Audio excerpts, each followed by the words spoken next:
예, 서울 중랑구 갑의 서영교 국회의원입니다. 제 이름이 서민의 영원한 다리 서영교 이렇게 이야기합니다. 국민의 민심을 들어야 합니다. 그렇죠? 화면 넘겨주세요. 국민의 민심을 들어야 하는데 이번 강서에서 보궐선거가 있었어요. 아마 윤석열 대통령이 깜짝 놀라는 표정은 하진 않았지만 윤석열 대통령 기조가 바뀌는 것처럼 보여요. 윤석열 대통령이 이런 얘기를 하죠. 국민은 늘 무조건 옳다. 언제 저런 얘기를 했다고. 어떤 비판에도 변명해서는 안 된다. 민생 현장에 더 들어가서 챙겨야 된다. 윤석열 대통령이 그렇게 이야기했어요. 얼마 전까지 전혀 그렇게 얘기 안 했죠. 우리요 지지율에 연연해하지 않아요. 난 내가 하는 방식대로 갈 거예요. 이렇게 얘기하겠다고요. 이념이 중요해요. 국가 반란 세력 제거해야 돼요. 이런 식의 얘기들을 하셨어요. 그렇죠? 그랬는데 강서구청장 선거를 보고 한 군데 선거예요. 이게 지금 민심의 향배예요. 그런데 하는 말이 그렇게 이야기합니다. 어떤 비판에도 변명해서는 안 된다. 민생 현장에 더 들어가 챙겨야 된다. 이념 논쟁을 멈추고 오직 민생에만 집중해야 된다. 이렇게 얘기해요. 그러면 부총리님 좀 바뀌어야 돼요.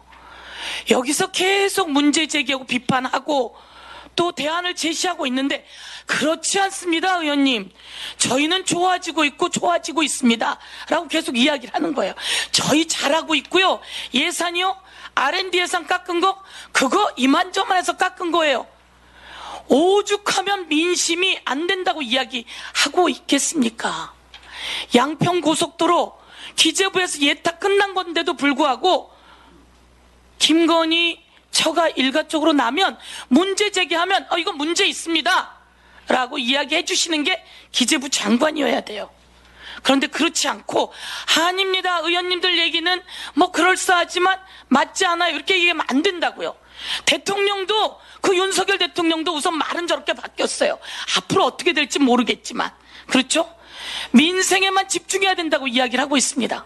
그렇죠 총리님 부총리님 그럼 들으셔야 돼요. 넘겨봐 주세요. 상저하고 갑니까?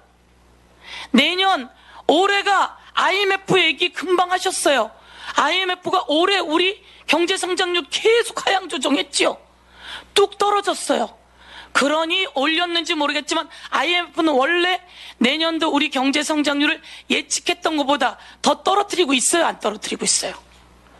원래 예측했던 IMF의 내년 경제성장률보다 떨어지고 있는 거예요. 그렇잖아요? 그리고 넘겨보세요. 외식 물가가 저렇게 상승하고 있고 지금 상저하고를 외쳤는데 실제로 지금 이스라엘 팔레스타인 전쟁이 있어요. 유가가 $100까지 가면 우리는 경제성장률 더 뚝뚝 떨어져요. 상저하고 장담할 수 있어요? 못해요. 상저하고 국민이 힘들다는데 이제 그런 얘기 하지 말고 힘드십니까? 저희가 그 힘든 거 도와드리겠습니다. 저희가 국민이 낸 예산으로 추경이라도 편성해서 도와드리겠습니다 라고 해야죠. 추경호 부총리가 추경에 관심이 없어요. 경제도 너무 어렵게 만들어놨어요. 누구만 호의호식하는 것 같아요. 이게 국민의 민심이에요. 아프죠? 그런데 민심이에요. 아파요 우리가. 넘겨주세요. 무역적자는 21년 문재인 정부 때 295억 달러로 흑자예요. 근데 지금은 250억 달러 적자예요. 정말 어렵구나 알고 계셔야 돼요. 다음 넘겨봐 주세요. 역대급 세수 펑크 이거 사과하셨어요? 세수 펑크 원래 예측한 것보다 세수가 저렇게 펑크 났어요. 사과하셔야 되는 거 아니에요? 이따가 다시 말씀하실 때 사과하시겠어요? 다시 넘겨봐 주세요. 자, 잘 보세요. 3월에 24조 원 펑크 났어요. 6월에 약 40조 원 펑크 났어요. 8월에 약 50조 원 펑크 났어요. 3월부터 예측했잖아요. 그때부터 상저하고를 이야기하는데 그렇죠? 저렇게 펑크 왕창 났어요. 아닐 거라고 그랬는데. 이러면 문제 제기해야죠. 예측했던 사람을 승진까지 시켜가면서. 다음 넘겨주세요. 그런데 여기서 이제 이야기할게요. 긴축, 재정 건전화 이야기해요. 그런데 이번에 기재부에서 심사를 했어요. 대통령 순방비, 대통령 정상회담비. 자, 대통령이 외국 나가서 일본에 가서는 무릎 팍 꿇고 왔어요. 일본 갔다 오면서 후쿠시마 오염수 가지고 왔어요. 그렇죠? 일본 갔다 오면서 후쿠시마 오염수 가지고 왔어요. 무릎 팍 꿇고. 다른 나라 가서, 미국 가서도 제대로 가져온 게 없어요. 이런 상황에서 대통령 순방비만 329억, 요것만 따로 늘린 거예요. 따로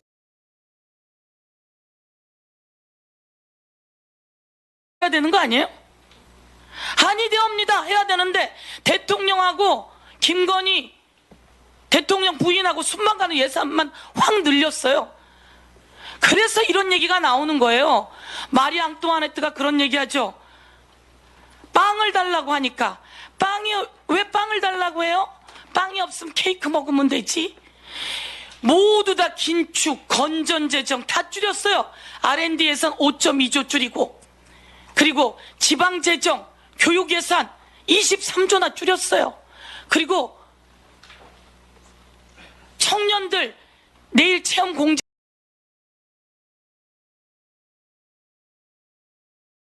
전액 삭감했어요. 골목상권 살려야 되는데. 그런데 누구 늘렸어요? 대통령 순방 예산. 가서 뭘 해온 게 있다고. 이럴 때 기재부가 아니되옵니다 해야 돼요. 하나 더 넘겨보세요. 허리띠를 국민 보고 졸라 매라더니 대통령 업무 추진비는 대통령실은 10%나 늘렸어요. 또 변명하더라고요. 자연증가분 뭐 하면서. 말이 됩니까? 다른 데는 다 깎아놓고. 넘겨보세요. 윤석열 정부는 이 기재부가 정리한 거예요. 향후 이런 사건에 가면 체부가 350조 늘 겁니다. 이렇게 이야기하고 있어. 오늘겠죠? 오늘겠죠? 이 상황 제가 지적했는데 이에 대해서 대통령 말씀처럼 비판에 경명한 필요가 없어서는 안 된다 생각하셔서 말씀하십시오. 제가 또 과제로 엄중하게 새길 거는 새기고 또 말씀드릴 거는 좀 말씀드려야 될 것 같습니다. 우선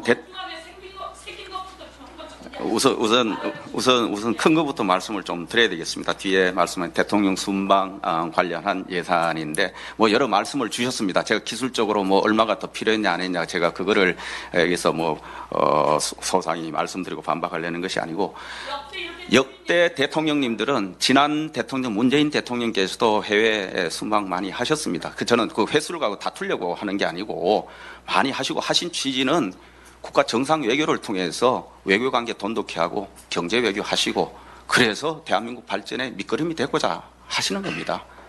대통령 외교를 그리고 대통령 네 분이 해외 가서 열심히 활동하시고 경제 외교 안보에 큰 물꼬를 트는 걸 가지고 그걸 가지고 아까 말씀하셨듯이 뭐 이상한 표현으로 이렇게 가면은 물론 뭐 말씀하시는 의원님은 속 시원하실지 모르지만 듣는 저도 제가 직접 외교 현장에 같이 수행도 하고 이렇게 합니다만은 정말 그렇게 일방적으로 말씀하시는 건 저도 굉장히 불편하다.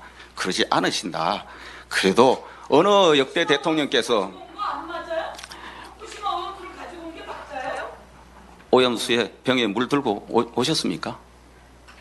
병에 물 들고 아니지 않습니까? 그리고 그렇게 일본하고의 외교 관계를 늘고 거기에 경제 외교가 물꼬가 트이고 그래서 한일 통화 수합이 재개가 된 겁니다. 그리고 한국과 일본 간의 경제 인적 교류가 지금 굉장히 활발하게 이루어지고 있다. 그리고 수행교님 답변 그 좌우지간 제가